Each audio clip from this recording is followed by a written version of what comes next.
দেখুন ঝোলটা খুব ভালো মতো ফুটে উঠেছে। ফুটানো ঝোলের মতো ভেজে রাখা মাছগুলো দিচ্ছি। মাছগুলো দিয়ে 1 মিনিটের মতো রেখে দেবো। তারপর অন্য একটা পাত্রে মাছের ঝোলটা ট্রান্সফার করে নিচ্ছি।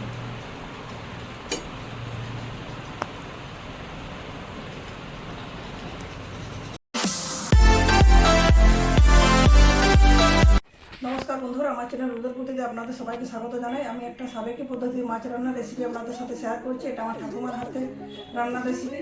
এই রান্নাটা আমাদের বাড়ির যে কজন সদস্য তার আত্মীয় স্বজন যে কেউজন আসতো সবাই খেতে পছন্দ করতো। এটা খুবই সাধারণ রান্না, আদা পেঁয়াজ রসুন ছাড়া।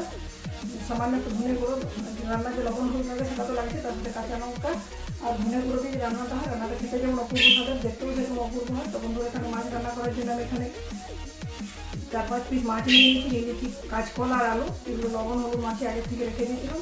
চলুন এবার রান্নাটা শুরু করছি। প্রথম থেকে শেষ পর্যন্ত ভিডিওটি ধৈর্য ধরে দেখবেন। যদি ভালো লাগে অবশ্যই লাইক শেয়ার এবং চ্যানেলটি সাবস্ক্রাইব করে আমার পাশে থাকবেন। রেসিপি আমি ঠাকুমার মতো করে করার চেষ্টা করছি। আমি এখানে লোহার কড়া বসিয়েছি। সেই সময় অ্যালুমিনিয়ামের কড়ার প্রচলন ছিল না, তারা এই ধরনের কড়াইতে রান্না করতে যেন আমার লোহার কড়াটা ছিল। সেই কড়াইটা ব্যবহার করছি, কিন্তু প্রতিটা লোহার আমার নেই। এখানে অ্যালুমিনিয়াম নিতে হয়েছে আমাকে। এবার গরম তেলে দিয়ে দিচ্ছি মাছের যাতে তেল ছিটকে না যায় সেজন্য হয়তো এখানে আপনি একটু লবণ দেবেন, নাহলে মাছের যে মাথাটা আগে দিয়ে দেবেন। মাথাটা আগে দিয়ে ভেজে নিলে আর মাছ ভাজার সময় তেল ছিটকে যাবে। দেখলাম আমি গরম তেলে মাছের মাথাটা দিয়ে 1-1.5 মিনিট উল্টে পাল্টে নিয়েছি। তারপর এবার মাছের পিসগুলো দেবো। পিসগুলো দেওয়ার পর এবার মাছের পিসগুলোকে উল্টে পাল্টে লাল লাল করে ভেজে নেব। মাছগুলো ভাজা হয়েছে এই তেলে কাঁচকলা আলুটা ভেজে নেব। দেখুন বন্ধুরা, সব মাছগুলো ভালো মতো ভাজা হয়ে গেছে। তেল থেকে তুলে নিচ্ছি। ওই তেলে দিয়ে দিচ্ছি আলু আর কাঁচকলা, এগুলো ভেজে নিচ্ছি।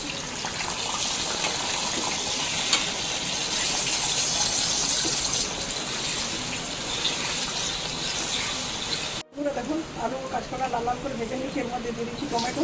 এটা অপশনাল, আপনি চাইলে দিতেও পারেন, না দিতে পারেন। আর দিয়ে দিচ্ছি লঙ্কা গুঁড়ো, হলুদ গুঁড়ো আর ধনে গুঁড়ো।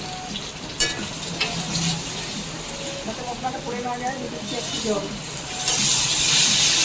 এবার খুব ভালো মতো কষানো হয়েছে। মশলা থেকে তেলও ছেড়ে দিয়েছি। এরপর দিয়ে দিচ্ছি লবণ। আর একটু কালো জিরে ভেজে নিয়েছিলাম। 1 চামচের 1 চামচ কালো জিরে বাটাটা দিয়ে দিচ্ছি। কালো জিরে বাটাতে আরও কিছুক্ষণ মশলার সাথে কষিয়ে নিচ্ছি। কালো জিরাটা খুব ভালো মতো কষিয়ে নিয়েছি। কালো জিরা দেওয়ার কারণে একটা খুব সুন্দর একটা স্মেল আসছে। এরপর দিচ্ছি মিষ্টি বাটিতে দিয়ে জল আর একটু হাফ গ্লাসের মতো জল দিয়ে দিলাম। এই ঝোলটা আপনি যখন পরিমাণ বুঝে করবেন, যেখানে বাড়িতে লোকসানটা থাকবে সে অনুযায়ী আপনি বানাবেন। আমি এই ধরনের করছি, খুব পাতলাও না খুব পুরো না, খুব ভালো মতো ফুটিয়ে নিচ্ছি। ঝোলটা যখন ফুটে ওঠে তখন মাছের পিসগুলো এখানে দিয়ে দেবো। তখন আমি নিলে রেডি আমার কালো জিরে বাটা দিয়ে মাছের ঝোল।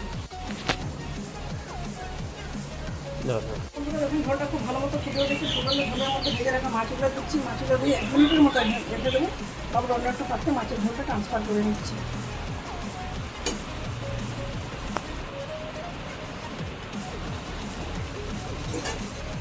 তো বন্ধুরা, আমার সাবেকি পদ্ধতিতে মাছের ঝোল বানানো কমপ্লিট হয়ে গেছে। এটা আমার ঠাকুমার হাতের রেসিপি। ঠাকুমা যেভাবে বানিয়েছিলেন সেভাবে আমি বানাবার চেষ্টা করলাম। হয়তো ঠাকুমার হাতের স্বাদটা আমার হাতে আসবে না, প্রত্যেক লোকের হাতে ভিন্ন ভিন্ন স্বাদের আসে, কিন্তু এই রেসিপিটা আমার বাড়ির সকলের, আমাদের সমস্ত আত্মীয় স্বজনদের খুবই পছন্দের ছিল।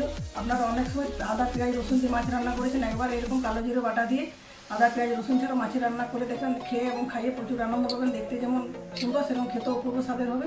আমি গরম গরম ভাতের সাথে সার্ভ করছি।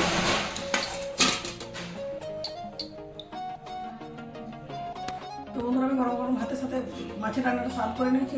এরকম রান্না যদি থাকে হাতের কাছে, তার 1 নিমেষে 1 থালা ভাত শেষ হয়ে যাবে। আমি আশা করছি আমার আজকের রেসিপিটি আপনাদের খুবই পছন্দের হবে।